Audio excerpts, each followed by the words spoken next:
20ကျော်လူဘဝတက်တမ်းမှာဘာတွေဖြစ်ခဲ့လဲပြန်ရှာကြည့်တယ်ကိုဘဝရဲ့အကောင်းဆုံးခိုက်တန်တွေတိုင်းမင်းကလွယ်ပြီးရင်ကြံနာမသိခဲ့အချိန်တန်ရင်ခွဲခွာရမယ်ဟောဒီဆုံးစမင်းနေတဲ့ကံကြမ္မာကြီးတယ်အရှိတရားတွေကိုစန့်ကျင်ပြီးမင်းလက်ကိုတွဲထားမှတန်တရားတည်အမြဲအဖက်ဖက်ကမပြေဆုံးမှုတွေနဲ့ချို့တဲ့နေတဲ့ခေတ်ကလာကြီးလေတိလက်ရှာလေလူတွေကတယောက်နဲ့တယောက်ပို့ပြီးပြစ်ရှာလာမိတဲ့ချစ်ချင်းမြတ်တခေါင်းပါတဲ့အရက်အတ္တကြီးသူတွေရဲ့ပြင်းစရာကဘာကြီးတယ်မင်းနဲ့ဝေးရမဆိုတဲ့အကြောင်းရင်းလောက်ကိုဘဝမှာနစ်နာစရာမရှိခဲ့မင်းကကိုယ့်ရဲ့အလင်းရောင်မှာကိုဘဝရဲ့အမောင်ရံကိုခွင်းခဲ့သူကိုကမင်းပေါ်မှာကြာရောက်မယ်အနည်းရဲ့တွေကိုရင်ဆိုင်ဖြစ်ရှင်းမဲ့သူ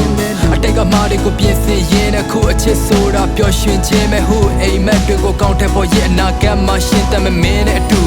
မင်းကကိုယ့်ရဲ့အလင်းရောင်မှာကိုဘဝရဲ့အမောင်ရံကိုခွင်းခဲ့သူကိုကမင်းပေါ်မှာကြာရောက်မယ်အနည်းရဲ့တွေကိုရင်ဆိုင်ဖြစ်ရှင်းမဲ့သူအတိတ်ကမားတွေကိုပြင်ဆင်ရင်းနဲ့ခုအချစ်ဆိုတာပျော်ရွှင်ခြင်းမဲ့ဟုအိမ်မက်တွေကိုကောင်းတဲ့ပေါ်ရဲ့အနာဂတ်မှာရှင်းတတ်မမင်းနဲ့အတူ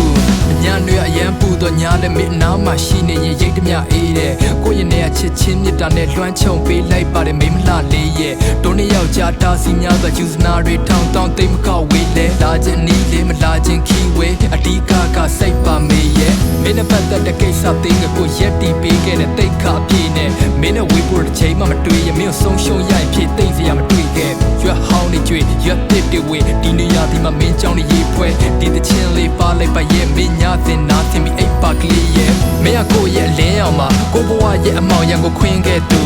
ကိုကမင်းပေါ်မှာကြာရောက်မယ်အနည်းရဲ့တွေကိုရင်ဆိုင်ဖြစ်ရှင်းမဲ့သူအတိတ်ကမားတွေကိုပြင်ဆင်ရင်းနဲ့ခုအချစ်ဆိုတာပျော်ရွှင်ခြင်းမဲ့ဟုအိမ်မက်တွေကိုကောင်းတဲ့ပေါ်ရဲ့အနာဂတ်မှာရှင်းတတ်မမင်းနဲ့အတူမင်းကကိုယ့်ရဲ့အလင်းရောင်မှာကိုဘဝရဲ့အမောင်ရံကိုခွင်းခဲ့သူကိုကမင်းပေါ်မှာကြာရောက်မယ်အနည်းရဲ့တွေကိုရင်ဆိုင်ဖြစ်ရှင်းမဲ့သူအတိတ်ကမားတွေကိုပြင်ဆင်ရင်းနဲ့ခုအချစ်ဆိုတာပျော်ရွှင်ခြင်းမဲ့ဟုအိမ်မက်တွေကိုကောင်းတဲ့ပေါ်ရဲ့အနာဂတ်မှာရှင်းတတ်မမင်းနဲ့အတူ